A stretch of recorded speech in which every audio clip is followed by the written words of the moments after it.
Stop trying to find the next Tesla or the next meme coin. You're working too hard. The secret to long-term wealth isn't being a genius.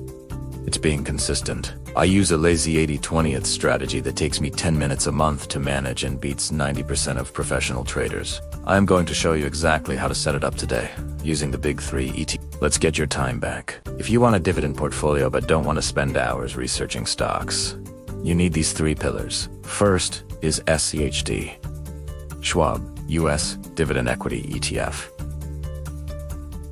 This is the gold standard. It only picks companies with massive cash flow and high-quality earnings. It's the ultimate buy and forget fund. Second is Vanguard Dividend Appreciation ETF. If you have 10 or 20 years to wait, this is your winner. It only holds dividend achievers, companies that have raised their payouts every single year for a decade. Third is VYM Vanguard High Dividend Yield ETF. If you need income now, VYM targets higher than average yields today.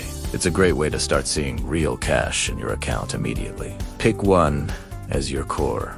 Then, add your favorite individual stocks as satellites to give your portfolio that extra boost. I'm curious which of these 3 fits your style best. Drop your favorite in the comments and let's talk strategy. Most people will keep guessing which individual stocks to buy, but leaders build foundations. If you're ready to stop gambling and start investing with a strategy, hit that follow button. We're building a community of investors who play the long game. Don't miss the next move. Don't forget to subscribe and hit the notification bell for more investment strategies.